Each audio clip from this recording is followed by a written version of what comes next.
d'achever ce cours aujourd'hui sur cette ultime figure qui est de femme de la Bible, qui est la Vierge Marie. Lorsqu'on aborde le personnage de la bienheureuse Vierge Marie, on va s'en tenir bien sûr à ce qui se passe là pour nous dans l'Écriture. Il faut toujours avoir nous en tête tout ce que nous avons pu voir, entendre au sujet de ces femmes de la Bible, parce que Marie va les rassembler en tant que telles. Finalement, lorsqu'on lit le Magnificat, elle tient à la fois de Anne, la mère de Samuel, mais aussi de Judith, finalement, parce qu'elle marque la victoire de Dieu. C'est un texte qui est profondément, pas martial, mais en tout cas qui a une vraie, virilité, en tout cas une portée qui n'est pas mièvre. La grande difficulté qu'on a lorsqu'on aborde la Bienheureuse Vierge Marie, c'est qu'on risque simplement de la reléguer en termes de statut. Là, aujourd'hui, je voudrais juste qu'on prenne quelques passages où, au contraire, on va voir à quel point, parmi toutes ces femmes de la Bible dont nous avons parlé, comment Marie apparaît vraiment comme point, finalement, où elle concentre toutes les qualités, mais à un degré, évidemment, bien plus abouti. Je commence par la fin. Parce que si on veut comprendre ce personnage de la Vierge Marie, il faut voir dans quelle mesure elle est dans le dessein de Dieu, et donc je vais le prendre par l'Apocalypse. Excusez-moi de commencer par la fin finalement, mais lorsqu'on lit ce passage du chapitre 12 de l'Apocalypse de Saint Jean, cette vision immense de la femme et du dragon, la tradition a toujours placé forcément la Vierge Marie comme cette femme qui enfante, et je fais exprès de commencer par cela, parce qu'elle va être figure, évidemment, de la nouvelle, entre guillemets, nouvelle elle-même, elle va être la nouvelle Jérusalem, en tout cas, elle est figure de l'Église. Et donc, l'enfantement de cette femme est, à proprement parler, ça c'est la tradition, les traditions catholiques et orthodoxes s'accordent largement là-dessus. Elle est justement la mère du Sauveur, et à ce titre, elle a une place particulière. Vous savez qu'il y a deux femmes, il y en a plusieurs, à l'intérieur de l'Apocalypse, finalement on va réentendre un peu toutes celles, mais on en a deux qui s'opposent. La femme de la vision grandiose, donc du chapitre 12, la Vierge Marie, qui s'oppose à Babylone la Grande, la prostituée, la prophétesse, celle qui au contraire détourne. Et finalement, la partie la plus grandiose à l'intérieur de l'Apocalypse, les personnages qui sont les plus identifiés, ça va être ces deux femmes-là. La femme de la vision grandiose, du signe grandiose. Alors, voilà, il faudrait refaire tout un cours sur Saint Jean, mais lorsque Saint Jean, dès la première phrase, dès le premier verset du chapitre 12, dit « Un signe grandiose apparut au ciel, une femme », tous les lecteurs de Saint Jean, en tout cas, dans la tradition johannique, ont tout de suite l'écho, puisque Saint Jean ne parle jamais de Marie, ne la nomme jamais, mais au contraire, la mère de Jésus va toujours être dénommée par ce nom de femme.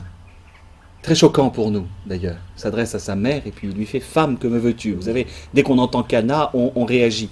Alors tout de suite, Saint Jean est aussi, il faut que nous entendions le rapport, Saint Jean est aussi l'auteur, dans le jugement de Jésus, de très longs passages avec Pilate. Et il faut vraiment tout de suite que nous entendions le fameux « Voici l'homme ». Je fais exprès parce que Saint Luc en donne le parallèle chez la servante du Seigneur. Ce ekché, cette manière, c'est un terme d'une grande importance parce que c'est un terme messianique. « Me voici Seigneur, je viens pour faire ta volonté », dit le psalmiste. D'ailleurs, l'Épître aux Hébreux va le reprendre. Lorsque Dieu appelle dans une vision ou quoi que ce soit, Abraham, la réponse va être « me voici, ekché ». Nous en latin, c'est un terme important. Et donc, pour Saint Jean, c'est lui qui va prendre cette expression lorsque Pilate présente Jésus après l'avoir fait flageller, qu'il est couronné d'épines, qu'il est habillé de pourpre, il va dire « voici l'homme ». Et finalement, Saint Jean, dans les paroles de Jésus, va refaire la même chose en s'adressant, en parlant de Marie et en disant « femme ». Donc femme, c'est pas à l'entendre « femme, serre-moi à boire », d'accord, mais c'est à entendre comme femme, la femme. C'est-à-dire femme avec un F majuscule, je dirais. Voici l'homme, dans le voici l'homme, c'est voici l'humanité. En Marie, voici, alors je ne vais pas dire toute la féminité parce que ça n'a pas le même sens pour nous. Mais voici la mère, voici l'épouse, voici la vierge, voici la priante, voici la femme. En elle sont concentrées justement toutes ces qualités. C'est très important parce que sinon, alors déjà, on bondit rien qu'à la lecture du chapitre 2 de Saint Jean. Et ensuite, il est en train de mourir et il lui fait pas... ça nous paraît étonnant, quoi. Que Jésus dise pas mais femme, voilà voici ton fils, si, voilà ta mère. Or, ça c'est un point un peu théologique. Hein. Saint Jean, je ne sais pas pour ceux qui avaient suivi le cours l'an dernier, si vous vous souvenez, mais il y a cette progression. Vis-à-vis du Christ, il faut passer de serviteur à disciple. Et même, alors en fait même un disciple, deux serviteurs, et ensuite qu'est-ce qu'il leur dit à Jésus pendant le discours, pendant la scène? Je ne vous appelle plus serviteur, je vous appelle ami. On passe au 3e degré qui est ami, d'accord? Et ensuite, après la passion, Jésus va dire à Marie-Madeleine, va dire à mes frères, plus encore qu'amis, on passe au rang de frères. Or, c'est entre les deux qu'a eu lieu le « Voici ta mère ». D'accord ? Juste entre les deux. La mort de Jésus, c'est la dernière chose que Jésus fait, d'ailleurs. Et donc, Marie, dans une certaine mesure, enfante, alors toujours pareil, spirituellement, mais enfante ses frères au Christ. Par sa mort et sa résurrection, alors ensuite, il y a tous les frères, évidemment, dans l'humanité, hein. Les protestants vont le lire un peu différemment, mais ce sera tout aussi juste. Simplement, nous, on le complète en disant il y a quelque chose dans la maternité de Marie. Ça a été un des premiers débats de l'histoire de l'Église, le concile d'Éphèse. Est-ce qu'on peut dire que Marie est mère de Dieu? Elle n'est pas seulement mère de l'homme Jésus. Et en raison de sa présence et de cette évolution, particulièrement chez Saint Jean. D'où on va peut-être mieux comprendre le passage de l'Apocalypse.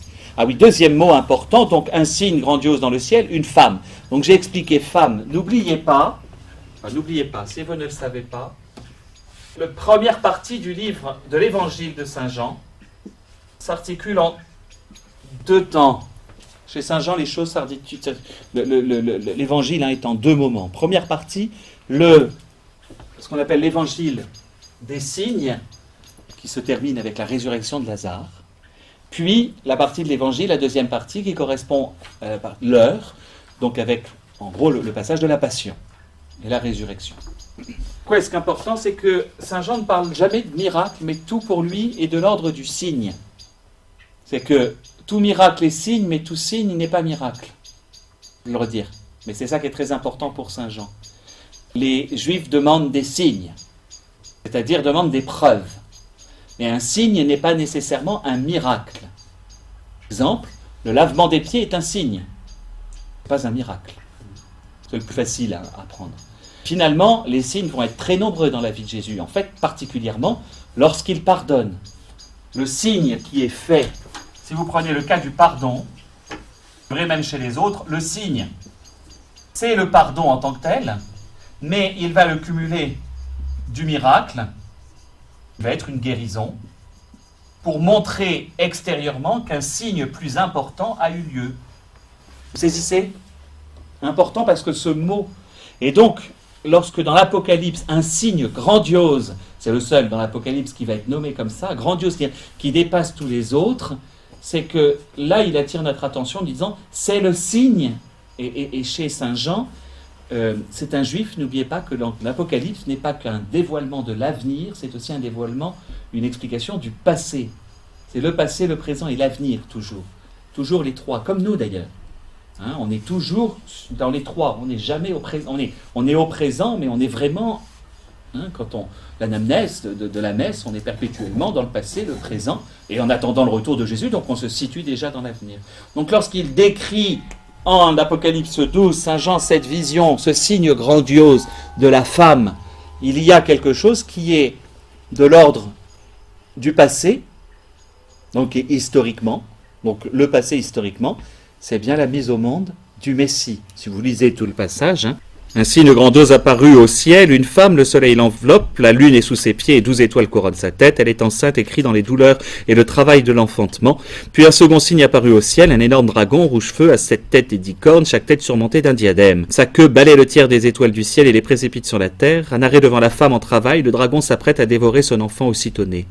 Or la femme mit au monde un enfant mâle, celui qui doit mener toutes les nations avec un sceptre de fer, et son enfant fut enlevé jusqu'auprès de Dieu et de son trône, tandis que la femme s'enfuyait au désert, où Dieu lui a ménagé un refuge pour qu'elle y soit nourrie 1260 jours. Après, je ne rentre pas dans la symbolique des chiffres, mais on est donc dans ce passage-là, dans un signe important qui est à la fois un renvoi direct. Ça, c'est sûr et certain à la Genèse. Excusez-moi de jongler avec les textes, mais là, notez-le simplement, je vous donne la référence parce que vous connaissez le passage. C'est juste après la chute, c'est ce qu'on appelle le protévangile, premier évangile, la première bonne nouvelle en tout cas qui va être donnée. À la femme, il dit, c'est au serpent, la malédiction du serpent. Donc c'est en Genèse 3, 15. Je mettrai une hostilité entre toi et la femme, entre ton lignage et le sien. Il t'écrasera la tête et tu l'atteindras au talon. Vous connaissez le passage, donc qui est la première annonce dans la Bible chronologique du Messie. Donc en Genèse 3, 15. Et donc en Apocalypse 12, complètement de l'autre côté, on a ce pendant-là. Donc on est dans l'origine, j'allais dire, c'est-à-dire dans le mystère de la création. Avec la Vierge Marie, là, avec ce passage-là. On est aussi, très clairement, en désignant le Messie, on est à la nativité. Donc là, j'allais dire, c'est deux moments du passé. Parce qu'on va être aussi à la nativité de Jésus. Avec, derrière, en filigrane, puisqu'il doit mener les nations avec un sceptre de fer, etc., cette notion du Messie qui est quand même aussi le mystère de la rédemption. C'est pour le passé. Pour le futur, on est dans le signe définitif, de toute l'histoire de l'humanité. Alors là, la figure de la femme est bien plus large, puisqu'elle devient figure de l'humanité entière qui, finalement, doit... Alors, c'est en deux sens, mais doit être mise au monde. C'est-à-dire, doit parvenir au salut de manière définitive. Ça reprend ce que disait saint Paul. L'humanité gémit sous les douleurs, la création elle-même gémit sous les douleurs de l'enfantement. C'est-à-dire que toute la souffrance, etc., arrivera comme des douleurs de l'enfantement. Donc c'est l'humanité entière qui est comprise dans cette femme. Elle est à ce titre-là la femme en train d'enfanter, c'est-à-dire tout ce qui est de l'ordre de l'enfantement pour Dieu. Et donc, l'achèvement de la création. Donc là, on est dans une dimension, avec le futur, évidemment, d'achèvement. Je dois employer le terme de parousie. L'humanité elle-même, dans sa souffrance, est appelée à ça. Et il y a le présent. Et dans le présent, c'est bien l'Église elle-même qui souffre. Et là, très clairement, chez Saint Jean, c'est ce qu'ils vivent, le martyre. C'est le martyre qui est vécu par l'Église, le témoignage du sang. Comme vous voulez, mais ça fonctionne, même pour nous, si vous voulez. Saint Jean est toujours actuel. L'Apocalypse, il faut toujours le lire à plein de niveaux différents. On ne peut pas le lire littéralement, mais on le voit. Et donc, dans le présent, c'est vraiment la souffrance présente, c'est le martyr en tant que tel. C'est le et les martyrs, en définitive, c'est tous ceux qui ont à souffrir à cause, du démon. D'accord ? Je prends pour commencer la Vierge Marie cette figure-là parce que, en définitive, sa présence ensuite à l'intérieur de l'histoire de Jésus correspond à l'ensemble. Alors, un point ou un autre. Mais si vous retenez ces points-là, soit la création, soit la rédemption, soit le martyr, soit la parousie, alors, je vais les noter en grand, mais on va retrouver ça. Et on peut prendre tous les épisodes de la Vierge Marie qui se rapportent à ces points. C'est-à-dire c'est facile. Après, on va les prendre chronologiquement. Je vais commencer par ça, puis après, je ferai un peu de détails. Avec le mystère de l'Annonciation. le mystère en tant que tel de l'Annonciation, là aussi, c'est très clair, enfin très clair. Donc, notez, c'est Luc 1, 26, comme ça vous avez la référence. Dans le mystère de l'Annonciation, je suis évidemment peut-être pas, dans un mystère qui est lié à la création, évidemment avec une naissance. Mais même dans les termes qui sont employés. Marie, en étant, alors je l'avais vu dans l'autre cours, hein, on est vraiment du côté de la création, majoritairement. Parce que Marie, en enfantant, en acceptant, l'Esprit Saint la prend sous son ombre. Qui est-ce qui couvrait les eaux ? L'Esprit de Dieu couvrait les eaux. D'accord ? C'est des parallèles que l'on trouve très... Voilà, l'Esprit de Dieu planer. Alors, c'est pas couvrir, planer sur les eaux. Mais on va retrouver ce point-là. Il y a un acte profond, alors majoritairement, rien du reste n'est absent.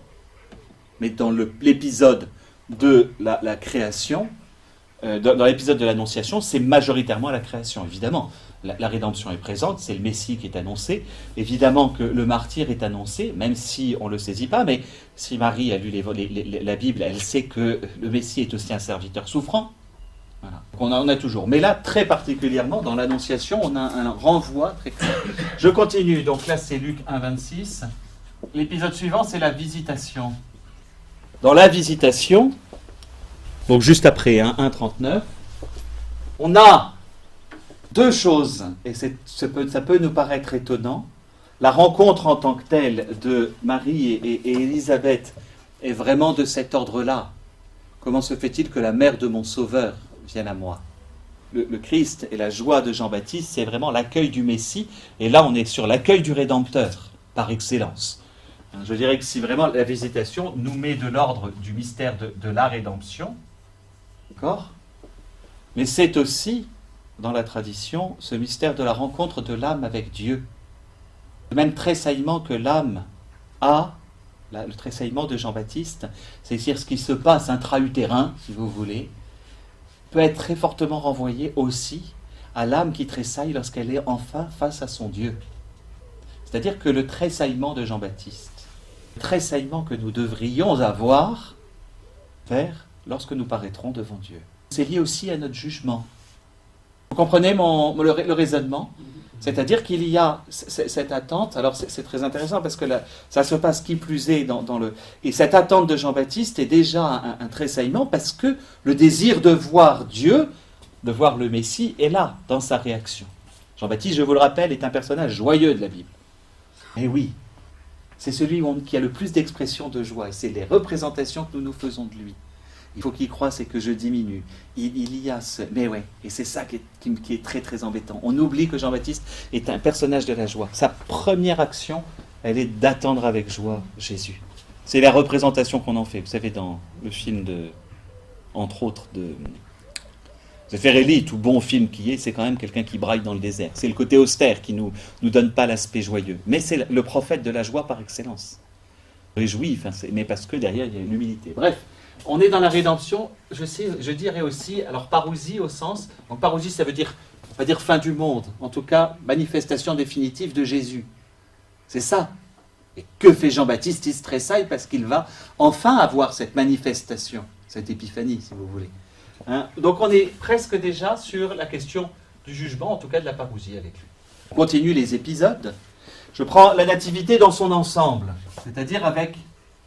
que la nativité tient de deux choses dans son ensemble, c'est-à-dire autant chez Luc, donc c'est le chapitre 2, où Marie est présente. Chaque fois, je vous la montre comme présente.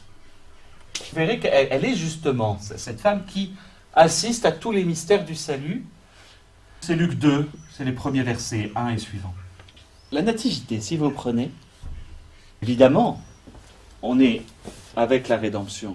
Mais je ferai juste remarquer qu'on est déjà aussi lors du martyr. Deux sens du terme, le témoignage, les gens rendent témoignage de ce qu'ils ont vu, au sens où, derrière la nativité, mais là pas chez Saint Luc, mais chez Saint Matthieu, avec la manifestation de Jésus comme sauveur des nations, on a aussitôt les saints innocents. Vous avez le lien, pareil, Marie doit fuir Joseph, pour le coup. Saint Matthieu est côté Joseph, mais en Matthieu, c'est 2, pareil, Matthieu 2. et la suite. On va avoir donc martyr. Qui me fait vous dire ça dans l'autre. Alors, on va l'avoir l'aspect du martyr au sens des témoignages. Qui plus est, toujours pareil, en Saint-Luc, mais un peu plus loin. Luc 22. Présentation au temple.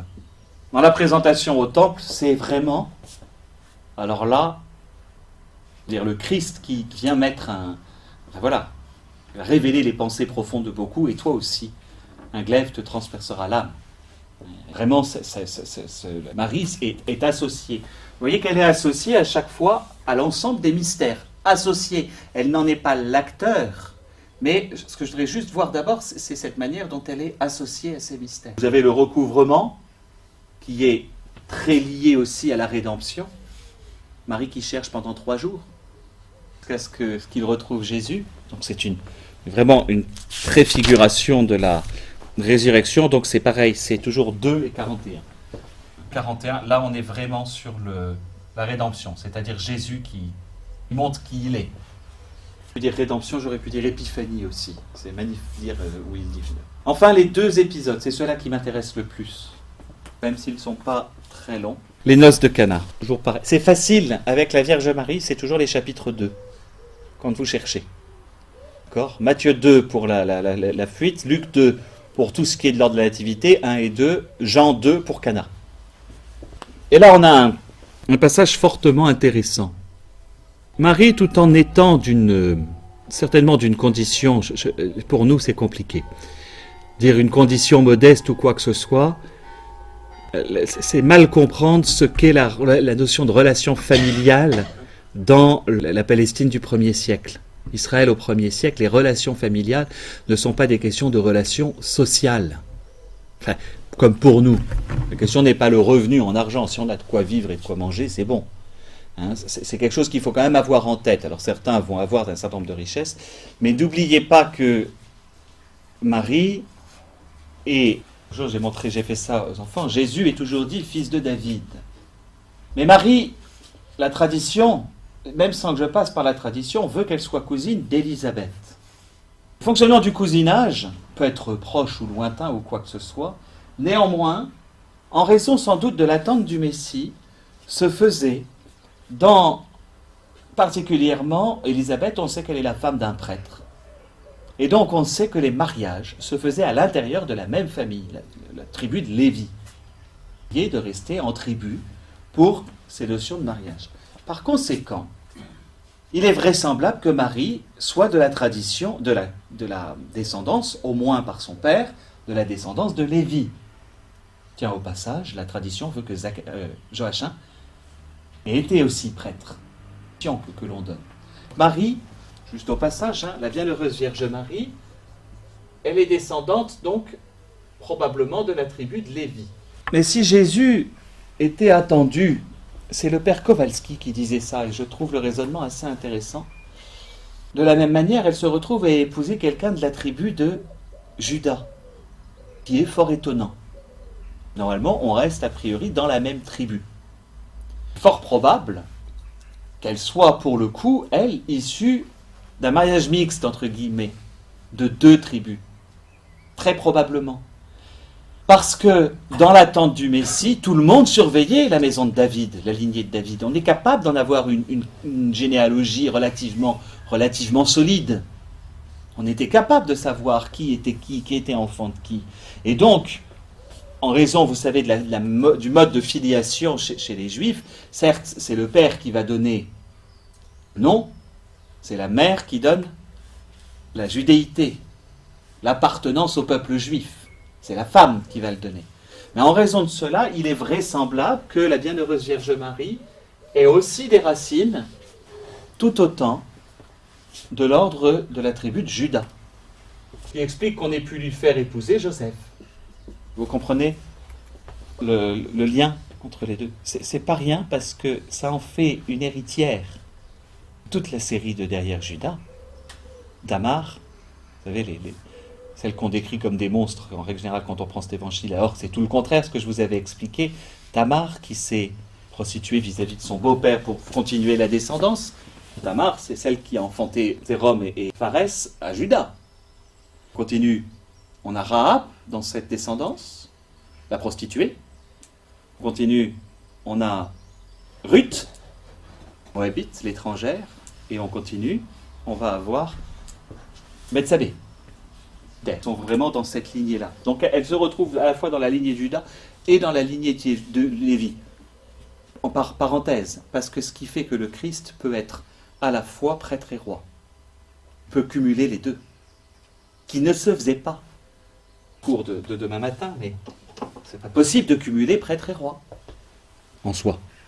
On appartient à l'une ou l'autre, mais rien dans la tradition ne pouvait. Enfin voilà, donc ce qui fait que Marie elle-même permet cette double filiation, puis qui plus est Joseph qui va donner le nom. Bref, la nativité avec le recouvrement en temple, on est dans la rédemption. Avec Cana, on est donc dans un moment important. Et si vous lisez le tout début, le 3e jour, il y eut des noces à Cana de Galilée, et la mère de Jésus y était. C'est elle qui était invitée à ces noces. Jésus aussi fut invité à ces noces. Tel que c'est écrit, cela signifie que d'abord, Marie appartenant finalement à un milieu non pas aisé, mais connu. Elle est connue. Évidemment qu'il y a une vie cachée à Nazareth, mais connue, c'est pas de la même manière que nous, on pourrait connaître les gens. Mais comment se fait-il que Marie se retrouve à Cana? Voilà, c'est elle qui est sans doute invitée, d'abord. On est dans des relations familiales. Ça n'est pas rien parce que, comme beaucoup de femmes dont on a parlé précédemment, elles se retrouvent à la clé d'un moment où le mystère va avoir lieu. Elles se retrouvent justement pour permettre, parfois forcer, au sens de Rachel, et là, elle va se comporter d'ailleurs comme Rachel. Elle va forcer la bénédiction. Pas la bénédiction du Père, donc pas la bénédiction d'Isaac, mais elle va forcer la bénédiction de Dieu par Jésus. C'est assez intéressant, mais il faut voir ça. C'est elle la première à y arriver. Continue donc. Jésus aussi fut invité à ses noces ainsi que des disciples, et ils n'avaient pas de vin, car le vin des noces était épuisé. La mère de Jésus lui dit, ils n'ont pas de vin. Qui plus est, elle doit être proche des maîtres de maison pour être tout de suite au courant. Vous voyez, il faut la situer concrètement, sinon elle s'en rend compte. Et là, la réponse de Jésus est celle qui nous fait bondir au plafond. Moi j'ai, après vous n'avez peut-être pas cette traduction, « Que me veux-tu, femme ? Mon heure n'est pas encore arrivée. » Ça s'appelle au bas mot une fin de non-recevoir. Ça, ma mère, j'aurais une remarque du genre, tu parles pas comme ça à ta mère. Non mais l'air de rien, il faut aller plus loin. Alors, il faut se souvenir de l'épisode du recouvrement au temple pour bien comprendre. Que me veux-tu? L'expression précise, c'est quoi de toi, moi? Quelle relation entre toi et moi? C'est parce que certains peuvent avoir. Mais quoi entre toi et moi? Femme, qu'y a-t-il entre moi et toi? Voilà, exactement. Il y a... Quel est le rapport, là? Évidemment, il le fait exprès. Imaginez-vous que Marie comprend. Enfin, il faut lire tout de suite la suite, parce que le verset n'est pas terminé, que elle dit, sa mère dit au servant, tout ce qu'il vous dira, faites-le. Donc, elle a compris ce que ça veut dire. Simplement, elle va hâter quelque chose, malgré, entre guillemets, la réponse de son fils. Et on a là les deux premières paroles, j'allais dire les deux paroles de Marie qui sont importantes, c'est-à-dire que Jésus lui répond, quoi de toi, moi? C'est-à-dire, je te rappelle que, je te rappelle, comme je l'ai dit, je suis enfin, il lui révèle à nouveau, je suis le Fils de Dieu. Quelle relation peut-il y avoir entre Dieu et un mortel, Dieu et un humain? Il lui rappelle il redit, ce qui est très important pour nous, bien remettre les choses aussi à leur place, il redit cette disproportion entre Marie et lui. C'est-à-dire qu'il se situe à un autre niveau. Et il va lui dire, c'est la suite en fait qui est extrêmement importante, mon heure n'est pas encore arrivée. En lui disant cela, Jésus lui parle évidemment de sa passion. L'heure pour laquelle il vient, c'est l'heure de la passion et de la gloire. C'est la même chose chez saint Jean. Mon heure n'est pas encore venue, c'est pas encore le moment de ma passion et de ma résurrection. C'est pas le signe, le vrai signe qui sera, c'est celui-là, ma mort et ma résurrection. On n'y est pas encore. Mais Marie, finalement, en lui posant la question, en lui demandant, en lui disant ils n'ont pas de vin, et non pas ils n'ont plus. Je ne sais pas ce que vous avez dans vos traductions, c'est ils n'ont pas de vin. De chapitre. Mais si vous avez Jérusalem, c'est ça, comme moi. Alors le grec dit ils n'ont pas de vin. Ouais, c'est étonnant ça. Ouk, oike, après je sais plus. Ouk, oike, esti. Vraiment, ils n'ont pas. Il n'y a plus rien. Il n'y a rien. Bon alors là, ça à nous, ça demande un effort enfin, c'est pas l'effort d'interprétation, mais ça renvoie à des milliers de choses en même temps. L'absence de vin, la prophétie d'Isaïe. Il viendra un temps où le Seigneur fera un repas où on servira des vins capiteux, etc. Ils n'ont pas de vin. Marie pose le doigt sur le fait que pas seulement le besoin matériel, mais qu'il y a aussi cette absence spirituelle. Il manque. Et non pas il n'y en a plus, mais il n'y en a pas. Alors, c'est pour ça qu'on est sur deux niveaux. Marie, en lui disant ils n'ont pas de vin, pour ça, on ne sait pas ce qui s'est passé pendant ces noces. On ne décrit que l'aspect vin, mais il y a sans doute, n'oubliez pas qu'elle a quand même été habitée par l'Esprit Saint, que Jésus, tout en étant habité par l'Esprit Saint, et entre guillemets motivé aussi par sa mère, c'est que, parce que la fin du passage, une fois que le vin, c'était le premier signe. C'est-à-dire qu'en fait, Marie se retrouve, dans ce passage-là, à provoquer la manifestation publique de Jésus.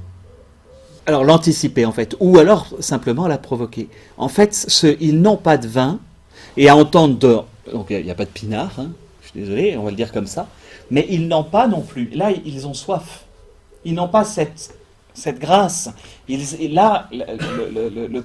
ont besoin que tu te manifestes. C'est comme si Marie, certainement mue par l'Esprit Saint, devenait la voix de « il est temps ». Il est temps que tu... Et à partir de là, la vie publique de Jésus commence chez Saint Jean. Et Saint Jean le précise, c'est à Cana de Galilée qu'eut lieu le premier signe. Le commencement des signes. Donc tout commence là. Tout commence par qui ? Par l'insistance de Marie qui s'adresse à Jésus en lui disant « vas-y ». C'est comme va faire Sarah en disant « on n'a pas de descendant, prends ma servante comme femme, on va assurer une descendance comme ça ». Comme Tamar prend l'initiative avec Judas en disant « il faut que j'assure une descendance ». Comme Rahab prend l'initiative de protéger les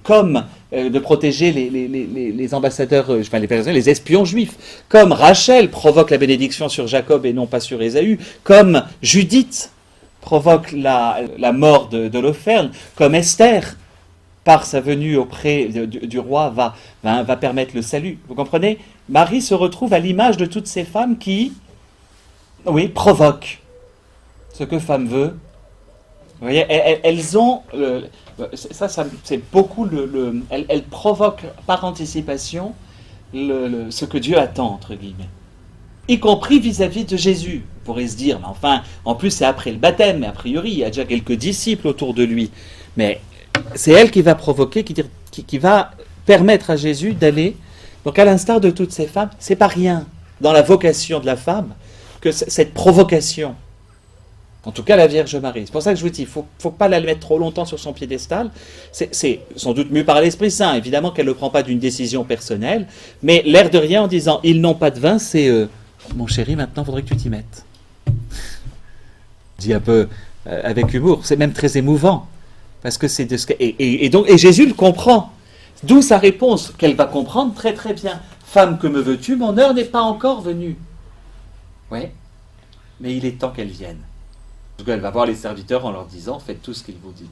Et donc avec ces noces de Cana, je suis dans, toujours pareil, en fait j'ai dit rédemption, j'aurais vraiment dû mettre une forme aussi épiphanie, au sens de manifestation. Vous savez que la fête de l'épiphanie était toujours concentrée trois passages de l'évangile. L'épiphanie au sens strict, les rois mages, le baptême de Jésus, première manifestation au Jourdain, et Cana. Dans la liturgie, autrefois, on célébrait les trois en même temps. Aujourd'hui, on les a séparés, mais les trois sont du même ordre. C'est-à-dire que les noces de Cana, Marie anticipe l'heure, fait en sorte que désormais l'heure advienne. Je vous dis, ce que femme veut. C'est-à-dire qu'elle se place là. Et donc Jésus lui dit, quoi de toi, moi, enfin, souviens-toi qui tu es, entre guillemets, non pas simplement. Et à l'inverse, Marie peut provoquer ça. Donc c'est une créature qui provoque le choix de Jésus. C'est une simple... C'est sa mère qui va provoquer. Je vous rappelle que dans le choix de Salomon, c'est Bethsabée qui avait permis que, en allant voir David un peu croulant, lui disant « ce serait bien que tu nommes ton fils roi », parce que de la même manière, hein, c'est le rôle d'intercession de la Bienheureuse Vierge Marie est très marqué. Cana, quand on veut parler de Marie qui intercède, est l'évangile que l'on prend toujours. Parce que l'intercession est simple. Hein. Et malgré la fin de non-recevoir, il y a derrière tout un fond. C'est que Marie, derrière elle, a toutes ces femmes de la Bible, dont elle est la concentration. Et donc elle peut avoir cette initiative, y compris une initiative qui nous paraît être une initiative vis-à-vis de Dieu. Ça pourrait nous sembler une lèse-majesté ou quoi que ce soit. Et Jésus ne la remet pas à sa place. Au contraire, si on lit le « quoi entre toi et moi », quoi de toi à moi dans cette relation, tu oses aller... Au contraire, ça peut être un « quoi de toi à moi » admiratif. Tu oses demander à ce que l'heure avance, soit plus rapide. C'est le pouvoir de l'intercession. Vous comprenez ? C'est extrêmement important. On n'est pas obligé de le voir. Et Jésus, en lui donnant l'attribut, le nom de femme, c'est pas anodin. C'est pas un terme qui va la rejeter, mais c'est un terme qui va placer Marie dans justement dans ce rôle de la femme biblique, capable d'anticiper l'heure du salut. Vous saisissez ? Je ne sais pas si vous aviez déjà lu de cette manière-là ce passage des noces de Cana. Qui plus est, c'est un passage qui nous renvoie à la fin des temps, qui nous renvoie tout de suite à la fin des temps. Parce que viendra un jour, voilà, la prophétie d'Isaïe, donc les vins, les vins, c'est comment ? Les vins capiteux. Non, voilà, les plats savoureux, des vins capiteux décantés, etc. Le rapport au vin est toujours lié, et Jésus l'utilisera, aux noces éternelles. Le côté nuptial, le côté mariage, est très présent déjà aussi dans l'Ancien Testament. Vraiment, Jésus va le déployer énormément dans sa propre. Mais qu'est-ce que ce sont les noces, les festins des noces de l'agneau ? Hein, c'est vraiment cette fin des temps qui seront aussi joyeuses qu'un mariage. Parce qu'a priori, un mariage, c'est ce que je dis aux jeunes gens que je prépare au mariage. A priori, le jour du mariage, c'est un jour où les haches de guerre sont enterrées, tout le monde est joyeux. La meilleure manière qu'on a de décrire le paradis, c'est ça. C'est un mariage sans la gueule de bois le lendemain. D'accord ? Et donc, les noces éternelles, elles sont déjà là. Donc, Marie nous place elle-même, déjà, dans cette parousie, dès le premier. C'est-à-dire que l'heure de Jésus, c'est aussi l'heure. Et alors, il faudrait travailler uniquement sur le mot « heure » dans l'évangile de Saint Jean. Pour vous expliquer pourquoi j'ai commencé par le chapitre 12 de l'Apocalypse. Parce que l'heure, Jésus dit aussi, lorsqu'une femme accouche, elle sait que son heure est venue.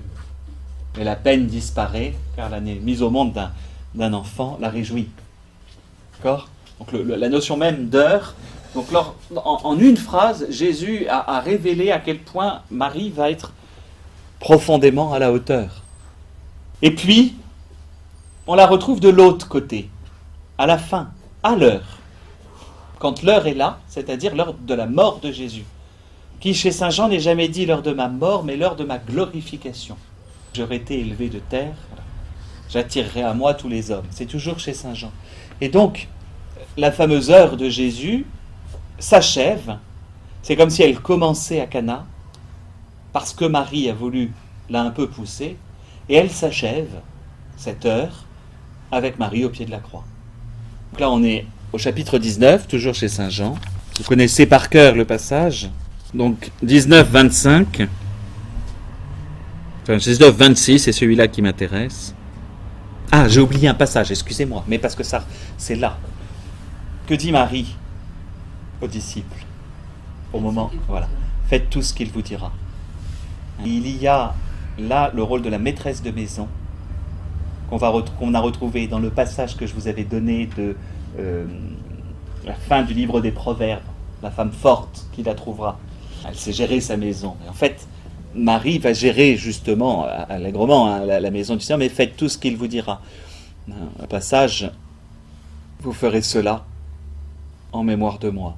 Le passage est aussi profondément eucharistique que les noces de Cana. On pourrait passer des heures, parce que c'est chaque mot qu'on a. Avec Saint Jean, vous savez, vous tirez un fil et puis vous n'arrêtez plus. On va retrouver tout le mystère à travers. Les noces de Cana, c'est le mystère de la manifestation de Jésus, l'anticipation de l'heure, de la rédemption, de la parousie, du jugement dernier, des noces éternelles, de l'Eucharistie. Enfin voilà, on a quand même déjà pas mal de mystères, rien qu'en un seul passage. Pardon, j'avais oublié ça. Mais dans le fait, tout ce qu'il vous dira, c'est une remarque que disait le père de Mainthière dans son ouvrage sur Marie et l'Eucharistie, ce serait bien que premiers serviteurs, ce sont les prêtres, donc quand vous avez un missel, faites tout ce qu'il vous dira, ce sera mieux. Suivez, voilà ce qui est dit. Donc de l'autre côté, Marie, au pied de la croix. Mon maître des novices disait souvent, et j'aimais bien, je ne supporte pas les représentations de la Passion où la Vierge Marie tombe dans les pommes. Vous savez, il y a une mode à un moment où elle se pâme. Reconnaissons qu'une mère... Pour moi, on tomberait dans les pommes, devant la Passion, l'air de rien, c'est quand même... Mais elle se tenait. Le verbe est clair, se tenir, c'est pas elle était là, elle était debout. Qui nous a vraiment donné le stabat. Stabat mater, c'est vraiment cela. Marie se tient debout. C'est une femme debout. Et ça, c'est aussi un des éléments essentiels, je vous l'ai déjà dit, à l'instar de... Déborah, que j'aime beaucoup. Comme Déborah. Ou comme Judith. Quand les hommes sont déficients, qui est-ce qui est debout? La femme. Et Marie en est la représentation. Déjà, on en avait eu des femmes de la Bible. Déborah, souvenez-vous. Et Déborah, il n'y avait plus personne. Et là, elle va être présente. Judith. Finalement, Esther aussi, dans une certaine mesure, même s'il y a encore quelques personnages masculins. Mais donc, on a dans l'expression, près de la croix, se tenait sa mère, elle est debout. Elle n'est pas en train de tomber dans les pommes. Elle vit la douleur, évidemment, en tant que telle, très certainement, mais elle est debout. Élément purement essentiel, parce que sinon, finalement, on se trompe. Donc, près de la croix se tenait sa mère, je passe la liste, voilà. Jésus, donc, voyant sa mère, et se tenant près d'elle, le disciple qu'il aimait, dit à sa mère, « Femme, voici ton fils », puis il dit au disciple, « Voici ta mère ». Dès cette heure-là, le disciple l'accueillit chez lui. Alors, sans en faire une interprétation d'abord spirituelle, ça permet une réponse rapide sur la question des frères de Jésus. Si Jésus confie sa mère à un disciple, c'est qu'il n'a pas de frère. En tout cas, il n'y a personne qui, de droit, doit prendre Marie chez lui. D'accord? Comme ça, on répond rapidement à cette question-là. Question des frères et sœurs de Jésus, etc. L'expression est évidemment plus large, puisque par le système du cousinage, certes, peut-être qu'il y a des cousins, mais vu la proximité si c'est bien Saint Jean qui est là, vu la proximité de leur mère vis-à-vis, Madame Zébédée, très probablement, devait connaître Marie, etc., devait y avoir des cousins, c'est un peu la même famille, tout ce monde-là, logique. D'accord? Juste un point de vue technique. Mais il n'aurait pas confié Marie à Saint Jean, voilà, s'il y avait eu des frères, il y avait eu des autres. Il sait bien que de toute façon, même s'ils ont foutu le camp, si jamais le deuxième Jacques ou même Jude avait été ses frères, il sait bien qu'il s'en serait occupé. C'est-à-dire, techniquement. Donc voilà, ça nous permet juste d'évacuer ça comme ça. Parce que l'expression des frères de Jésus est c'est quelque chose de large en tant que tel. Quand on voit l'ensemble de la complexe qu'est la famille, au sens strict. Donc voilà.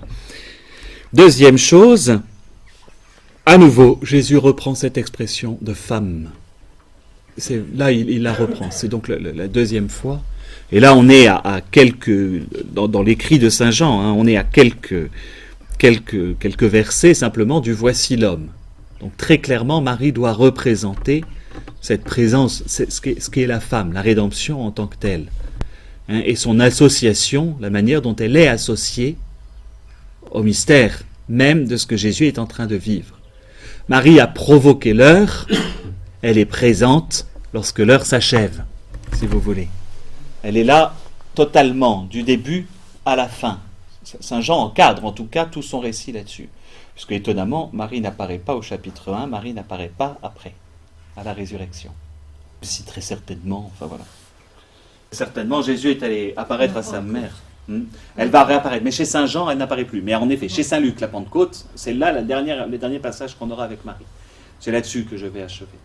Mais la présence de Marie, qui encadre l'heure à son commencement et à sa fin, en fait aussi une associée particulière au mystère qui est en train de se passer. C'est-à-dire qu'elle s'associe totalement, en tout cas elle est associée à ce moment-là, au mystère de la passion de son Fils. Elle se retrouve parce que présente, liée, en tout cas dans l'écrit de Saint Jean, et liée au même titre que son Fils l'est, c'est-à-dire au titre de l'humanité. Sa parole au début, au chapitre 2, était « Faites tout ce qu'il vous dira ». Et qu'est-ce qu'il vous dira ? Prends-la chez toi. Enfin, fais-en ta mère. C'est-à-dire que, en termes d'enfantement, attention à ne pas la... Évidemment que ça n'est certainement pas, d'où l'importance de la phrase « quoi de toi, moi » qui évite de la diviniser. Et oui, ça permet de remettre les choses à leur juste place. Néanmoins, parce que c'est ça aussi, il y a une disproportion. Elle est créature et elle a mis au monde. Après, c'est quand même compliqué d'être une créature qui met au monde son créateur. De fait. Donc la Vierge Marie se retrouve dans cette situation qu'il a fallu qu'elle mûrisse au passage, puisqu'elle ne saisit pas encore tout parfaitement bien au moment de la recouvrement de Jésus au temple. Au recouvrement de Jésus au temple, qu'est-ce qui s'est passé ? Et on dit, elle va le remuer dans son cœur jusqu'à ce qu'elle comprenne. Quand elle a compris, ils n'ont pas de vin. Vous voyez, mettez bien les choses ensemble. Marie a mûri humainement, spirituellement, ce message et ce Fils qu'elle a porté. Lorsqu'elle le comprend, elle entre pleinement à sa suite. Alors je ne prends pas les passages de Saint Matthieu, heureuse la mère qui t'a élevé, heureuse le Saint que tu as, heureux plutôt celui qui écoute ma parole et la met en pratique. Pas très cool pour Marie quand Jésus dit ça. Mais en fait, quelle est la personne la plus heureuse d'avoir écouté la parole et mise en pratique? C'est sa mère. Jésus dit, je suis la parole. Donc, faut bien comprendre tous ces passages. On a l'impression qu'il la met à distance. Ta mère et tes frères sont là. Qui est ma mère? Qui sont mes frères? Celui qui fait ma... C'est que là, dans le passage de Saint Jean, et dans ce passage de la mort de Jésus chez Saint Jean, il y a quelque chose de bien précis. C'est qu'il y a vraiment un don qui est fait de Jésus, de Marie aux disciples. Et il n'est pas anodin, je vous dis, puisqu'on bascule, après ce passage-là, du ami à frère. Il y a une maternité, un enfantement qui se fait par elle. Ce qui est logique. Ce qui est logique. On peut le comprendre d'un point de vue spirituel. Je ne dis pas là. Dès le départ, la Vierge Marie va être présente dans les premiers credos, parce qu'il y a quelque chose de... Mais que se passe-t-il ? Dieu, alors quand je fais avec les enfants, Dieu veut nous partager sa divinité. Par la création de l'homme, alors quand je fais aux enfants, je fais comme ça. Je sais, c'est sexiste, mais au moins on reconnaît. D'accord ? La création de l'homme et de la femme, par la création de l'homme et de la femme, Dieu, alors, comme la rupture va avoir lieu, il faut que le Fils représente souvent l'humanité par un carré. On a des symboliques à faire. Il faut que le Fils partage, donc réellement aussi, l'humanité. Comment est-ce possible ? Il faut que l'humanité lui soit donnée par un corps. Et donc, Marie, en fait, se situe pas de ce côté-là, mais ici, dans celle qui peut donner à Jésus son humanité. Oui ? Il n'y a pas d'autre possibilité. Or, Jésus, en prenant notre humanité, nous permet à nous, hommes, de recevoir pleinement la divinité. Étant donné qu'il tient des deux, en lui sont rassemblés à la fois l'humanité et la divinité. Donc, comment, et dans l'expression même de « voici l'homme », Jésus lui-même, dans une certaine mesure, est l'humanité. Comment est-ce que l'humanité de Jésus a été possible ? Par la Vierge Marie. Donc, dans le processus, vous allez dire, peu importe notre dévotion vis-à-vis de la bienheureuse Vierge Marie. C'est pas ça la question. La question, dans la théologie catholique et orthodoxe, c'est que la place de la Vierge Marie est bien plus simplement qu'une mère porteuse. Ça peut vraiment, on peut aller jusque-là, hein, dans certaines réflexions. C'est pas ça. C'est qu'elle enfante Jésus, c'est-à-dire elle enfante celui qui peut à la fois, qui détient toute l'humanité parfaitement et qui détient toute la divinité parfaitement. Donc comment pourrions-nous être enfantés des enfants à Dieu, sinon par elle? Et donc par excellence, Marie se retrouve à être la figure de l'Église, car c'est l'Église qui enfante à Dieu des enfants, par Jésus. Et oui, le corps du Christ en tant que tel. Donc là, on revient à Cana, enfin vous voyez, tout ce mystère marial est très lié. Évidemment que la Vierge Marie n'est rien sans l'humanité de son Fils, sans la divinité de son Fils et sans le fait qu'elle est créature, quoi de toi à moi. C'est important ce passage-là, parce que ça ne signifie pas ça ne signifie pas une disproportion, elle reste de ce côté-là, du côté de l'humanité, mais elle se retrouve associée de manière toute particulière au mystère, et le passage en question, c'est ce qu'il nous dit. Femme, voici ton fils, elle le dit pour tout disciple que Jésus aimait, c'est-à-dire pour toute personne qui veut et de suivre Jésus. D'un cas particulier, on va l'étendre. Et donc, bien plus finalement que toutes les autres femmes de la Bible, qui sont des femmes qui sont liées à la promesse, et je l'ai beaucoup dit, celles qui veulent soit interrompre la promesse, particulièrement Jézabel et Athalie, celles qui veulent au contraire, envers et contre tout, même si ce n'est pas obligatoirement par des pratiques top, mais qui veulent au contraire que la promesse se continue, Marie se retrouve au cœur même de la promesse. Puisqu'en fait elle est même la première, le Nouveau Testament s'ouvre avec l'Annonciation. Elle est en fait témoin du mystère de l'incarnation. On est témoin et on est la première actrice. Lisez pour ça la magnifique homélie pour l'Annonciation dans les mystères de Marie de Saint Bernard. La création tout entière, on l'a dit dans l'office, si vous voulez. Pour trouver le texte, il faut chercher l'office des prêtres, l'office des lectures, et c'est le 21 ou le 22 décembre. Comme ça, vous n'avez jamais la référence en tête. Cette homélie de Saint Bernard, c'est... Voilà, où Saint Bernard décrit toute la création, répond par ton oui, la création tout entière. Quel est le oui de Marie? Alors, nous on dit le je suis, en fait c'est Ecce, encore, me voici. Encore ce Ecce, voici. Et ensuite, qu'il me soit fait. Il y a quand même le fiat qui va venir juste derrière. Mais le Ecce, c'est cette réponse, comme le voici l'homme, comme voici je viens pour faire ta volonté. Bref, Marie se retrouve à cette situation particulière qui n'en fait pas. Alors, au grand jamais, pareil, oui mais vous les chrétiens, vous faites de Marie une déesse. Non. On a ce passage-là et on le respecte totalement. Vous reprenez même chose, quoi de toi à moi? Jésus lui-même a marqué cette disproportion, évidemment, entre la créature et le créateur.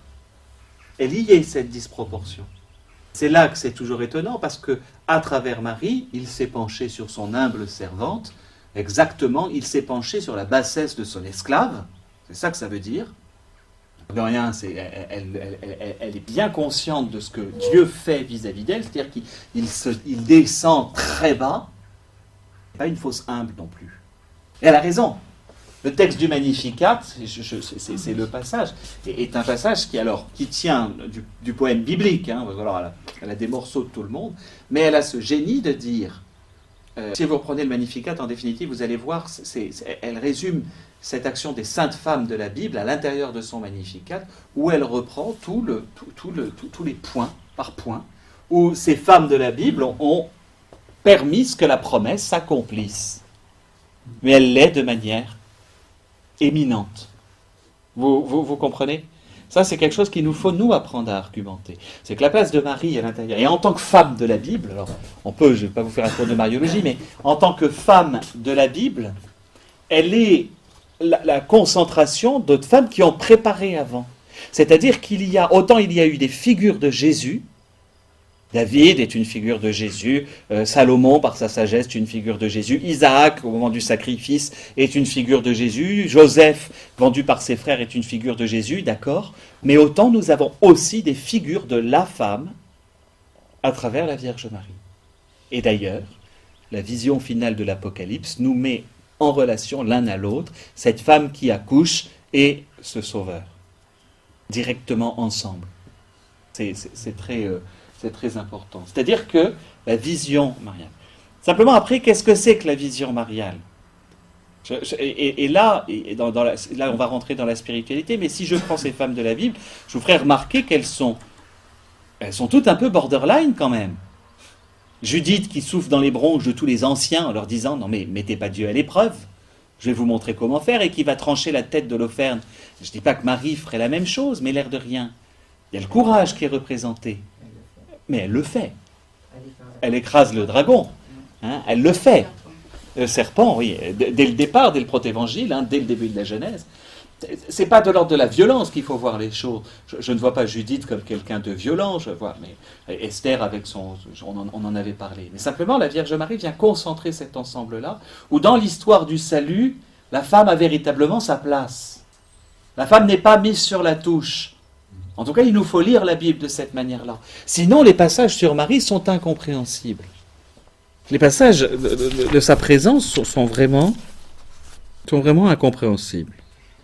Et le début des actes avec Marie au milieu des apôtres, on sent bien les apôtres perdus, encore.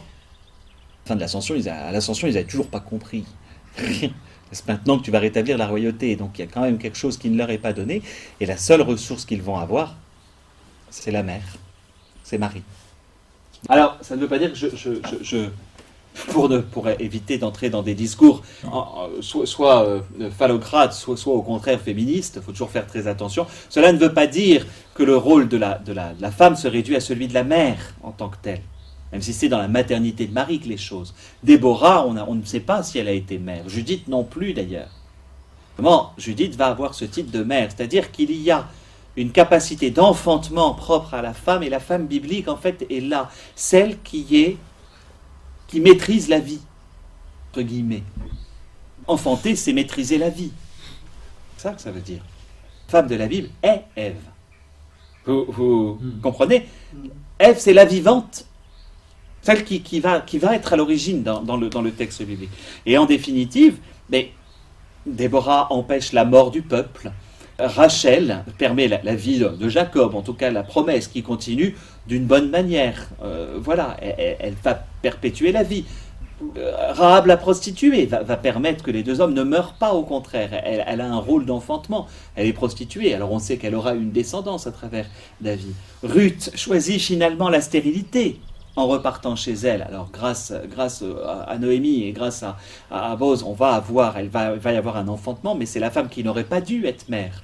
Tamar, vous voyez, elles sont toutes dans des choix qui sont liés. Alors la transmission de la vie, là j'ai pris des exemples précis, mais Judith on ne sait pas, mais finalement en tuant, elle permet la vie. Bon, c'est pour nous étonnant, mais voilà. Esther, par son intercession, on ne sait pas si elle a été mère, mais elle permet quand même la vie de son peuple, donc elle enfante le peuple d'Israël. Vous voyez ce que je veux dire? Donc c'est cette puissance d'enfantement, quel qu'il soit, spirituel, humain, matériel, peu importe, mais qui en tout cas, et qui n'est pas le propre des hommes, du tout. C'est ce que je vous disais dans cette nuance, qui est celle du témoignage et celle de la transmission.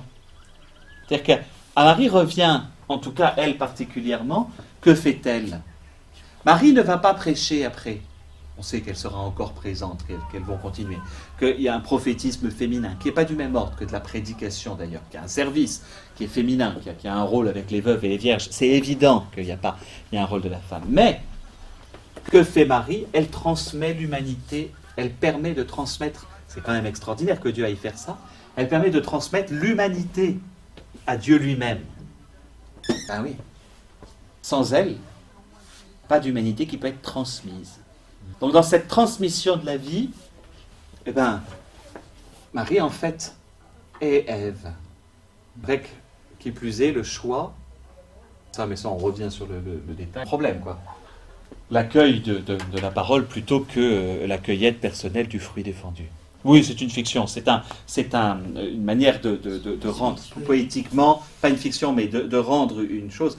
Une chose est certaine, la question la vraie question, c'est que l'homme et la femme se sont servis.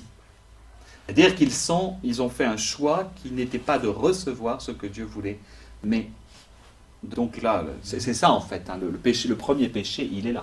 Donc la question n'est certainement pas, la théologie contemporaine ne le dira pas, et la Bible d'ailleurs ne dit pas plus. Bon, après on peut prendre la femme telle qu'elle est dite, mais Même chez saint Paul, on ne va pas avoir plus. Bon, et après, c'est des recommandations, etc. La Bible ne dit jamais que le péché est complètement dû à une femme. C'est toujours Adam qui est porteur de simplement. Il était gardien du jardin. C'est ce que je vous avais fait comme comparaison par rapport à Jésus qui est vu comme gardien du jardin, ou en tout cas jardinier au moment de la résurrection. Bref, la Vierge Marie, en tout cas, en assistant, en étant présente à ces moments clés de la vie du Seigneur, parce qu'en définitive, qu'est-ce que c'est? La naissance, Cana, la mort. On n'a pas beaucoup plus de détails. Elle se retrouve donc à rendre témoignage de toutes celles qui ont précédé, alors, et la présence ensuite à la Pentecôte, mais rendre témoignage à toutes celles qui ont précédé à l'intérieur de la Bible pour montrer justement ce rôle réel. Alors, je ne fais pas de l'angélisme en disant, on l'a vu, la situation, mais ce n'était pas le but de mon propos. La situation sociale des femmes, j'en ai parlé avec les femmes à la résurrection, voilà, elles n'ont pas le droit de tester en justice, enfin bref, c'est quand même très dur hein, comme situation. Ce n'est pas la question sociale, c'est que malgré malgré l'étau social de l'époque, on peut l'exprimer ainsi, je pense que c'est assez juste, malgré cet étau social, elles ont leur rôle réel dans l'histoire du salut. Et que Marie, à l'intérieur de ça, en est le sommet. Voilà, c'est vraiment cette idée-là. Et si vous lisez ensuite, finalement, son Magnificat, le Magnificat est le résumé. Et le résumé le plus complet qui soit de ce rôle, j'allais dire, féminin, mais finalement même masculin, c'est-à-dire de l'humanité capable d'accueillir le salut. Et là, je reviens vraiment à quelque chose qui est important. C'est de ne pas dire une hérésie, parce que dans une homélie, on a le droit à une hérésie, 3 quand c'est sur la Vierge Marie. Non, parce que de temps en temps, on peut dire des choses en exagérant parce qu'on ne clarifie pas bien. Il faut faire très attention à ne pas faire de Marie une déesse. Voilà, on est toujours, et parfois nos propos sont un peu pas exagéré, mais oui, elle est humble servante, mais on a tous chanté chez nous soyez reine, et que Marie sourit et pardonne. Pardonne. Théologiquement, c'est pas juste. Mais c'est pas grave non plus. Non. D'accord. Voilà. Exactement. Voilà, mais c'est pas le pardon tel qu'on va l'entendre. Bon. Oui. Après, elle est auxiliatrice, justement, au niveau du pardon. Enfin, bon. Ce que je veux dire, c'est que le problème du péché originel nous confronte à deux qui, finalement, si vous préférez, je pourrais même mettre un masculin, un féminin, qui vont représenter à eux deux l'humanité, hein, parce que l'homme, faisons l'homme à notre image, homme et femme, hein, l'homme c'est ça. Or, le péché d'Adam et Ève a été de refuser de recevoir. Vous vous souvenez, j'avais expliqué cela. En ce sens, c'est pour ça qu'Ève est portée responsable, car elle représente, dans la cosmogonie de l'époque, comment dire, la capacité à recevoir, le réceptacle, merci. Vous comprenez la chose. Et donc, la femme est ce qui représente dans l'humanité, on va dire Ève est ce qui représente dans l'humanité notre capacité à recevoir le don de Dieu. D'où le problème du fruit qu'elle prend, c'est-à-dire qu'elle ne veut pas recevoir, elle le prend. D'accord ? C'est ça le problème de départ. Donc, c'est l'humanité qui prend, si vous voulez, au lieu de recevoir. Le personnage de Jésus, en face, va assumer de manière pleine toute l'humanité. C'est pour ça que je dis, faites attention à ce que je dis. L'humanité est totalement comprise en Jésus. Parce que Jésus va avoir à la fois la double attitude vis-à-vis de Dieu, c'est qu'il va accepter de se recevoir du Père, donc il va accepter d'être réceptacle. C'est l'importance d'un événement comme le baptême, qui va manifester publiquement qu'il avait reçu.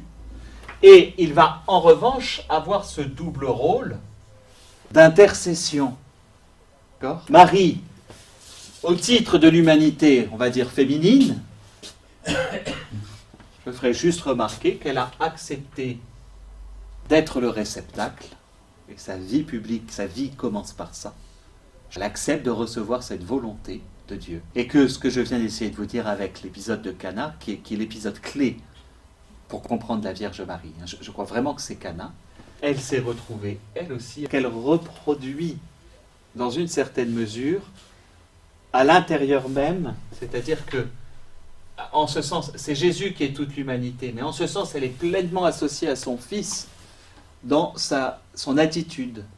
L'Annonciation, elle reçoit. La Cana, elle intercède. Elle intercède plus que demander. Vraiment important. En ce sens, c'est là qu'il faut bien comprendre, qu'est-ce que c'est que la capacité d'intercession? Sinon, le rôle, particulièrement en Jésus, prêtre. D'accord? En Jésus, ce lien de prêtre vis-à-vis du Père, c'est cela, c'est-à-dire faire monter la prière, lui en tant qu'il est, qui plus est, lié à toute l'humanité, il est dans ce rôle. Moi, en tant que prêtre, je ne me situe que là. D'accord? Je ne me situe que là. Je ne peux pas me situer autrement, dans mon rôle de prêtre.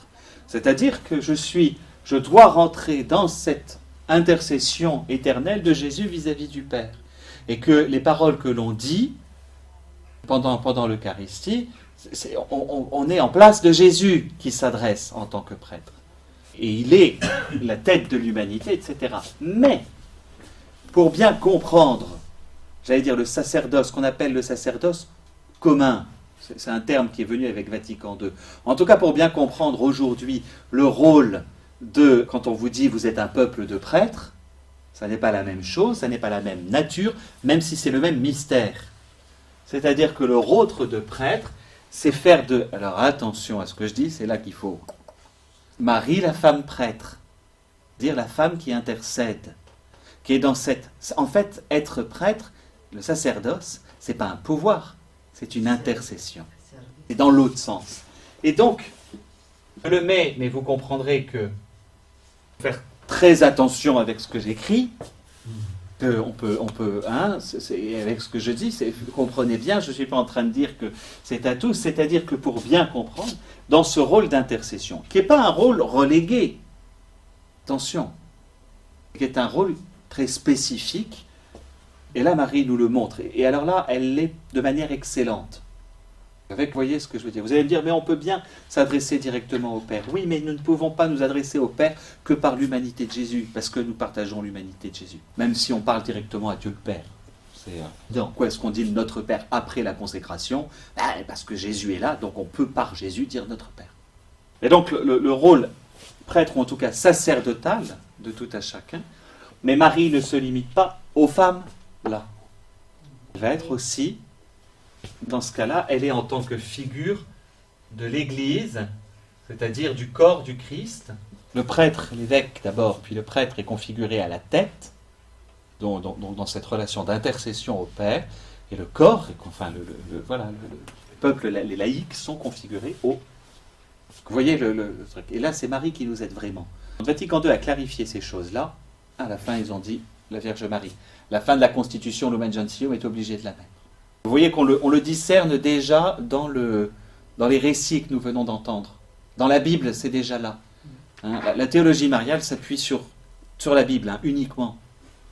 Il y a des choses qui sont de l'ordre de la tradition, mais qu'on est allé chercher ensuite et à bien comprendre ce qui se passe à l'intérieur de la Bible. Voilà, en tout cas, à travers la bienheureuse Vierge Marie, on est sur la conclusion quand même de ce cours sur ces femmes de la Bible. Vous voyez que je vous le redis, tout en étant à l'intérieur de ce contexte social, cet étau social de l'Antiquité, de l'Antiquité, soit plus récente, soit très ancienne, à l'intérieur de cet étau, la réalité de la place de la femme n'est pas négligeable. Il ne faut pas en faire moi j'ai parlé qu'elle cette année, donc ça peut vous paraître beaucoup et ce serait faux.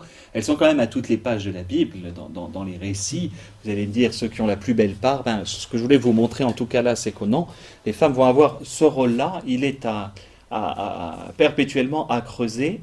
Il n'est pas toujours compris, évidemment, au rythme de l'évolution de la société. Il y a peut-être certainement des choses qui sont pour nous, de manière contemporaine, éclairées par la Bible, à mieux comprendre dans ce rôle de la femme à l'intérieur de l'Église. Le pape l'a exprimé il y a peu de temps. Il faut juste que l'on reste toujours dans cette obéissance à l'Écriture, où certaines choses seront perpétuellement pour nous à comprendre. C'est en ce sens que voilà, j'ai été content de refaire ce parcours avec vous. Donc, l'an prochain, pour le cours du soir, j'ai commencé à prendre mes dates. Je commence toujours le 3e de septembre. Je reprends le cours que je faisais le jeudi matin. Donc prêtre, prophète et roi. Et oui, en fait, j'use un cours pour 2 ans. Ça me permet d'avoir préparé un cours, parce que j'ai passé beaucoup de temps sur prêtre, prophète et roi. Et celui du jeudi matin, je fais une étude comparée des 4 textes de la Passion et de la Résurrection. Regardez dans le détail un peu ça, parce qu'en fait, il y a des divergences qu'on n'arrive pas à comprendre. Et donc, à partir de l'énorme bouquin de Raymond Brown, on va reprendre certains passages. Et puis, comme d'habitude, comme je fais à chaque fois, je ne veux pas rester sur les textes, mais essayer de renvoyer à tous les autres textes à l'intérieur de la Bible. Ce à quoi renvoie. Parce que quand on lit la Passion, je me rends compte qu'on passe très très vite au moment des jours saints. Et on ne maîtrise pas obligatoirement. Donc, je voudrais avoir ces petits bouts. Voilà, prendre une année pour expliquer la Passion. Ça, la Passion. C'est un ouvrage très, très technique. Donc c'est pour ça que je voudrais l'utiliser, mais je ne peux pas le faire lire. D'abord, il est épais comme une Bible. C'est l'encyclopédie de la Passion de Raymond E. Brown, qui est un exégète théologien même, je trouve, américain, catholique. Et ça me demande, moi, juste ce travail de... En revanche, l'an prochain, c'est prêtre, prophète et roi. Alors on va refaire, pour ceux qui seront le mercredi soir, on reprend ce que j'ai fait cette année. C'est passionnant, c'est dense. Je vais réussir à terminer, mais je vais avoir du mal. D'essayer de comprendre ces institutions de l'Ancien Testament, depuis les patriarches. Donc c'est un peu l'histoire sainte, à partir d'Abraham, en gros. Là, j'ai réussi à arriver à la fin de l'exil. Mais voir comment s'est mis en place la foi juive, et entre autres ce que nous ne comprenons pas lorsque nous lisons l'histoire des sacrifices, mais qu'est-ce que c'est qu'un holocauste, qu'est-ce que c'est qu'un machin, qu'est-ce que c'est que... Et voir un peu dans quoi la foi d'Israël a grandi, pour mieux comprendre le sens du christianisme même. Hein. Certains éléments de notre liturgie, certaines choses, on les comprend là-dedans. Voilà. Donc j'ai intitulé ce cours-là « Prêtre, prophète et roi », parce que c'est vraiment les 3 institutions qui n'arrêtent pas de s'opposer et de travailler dans l'Ancien Testament. Voilà.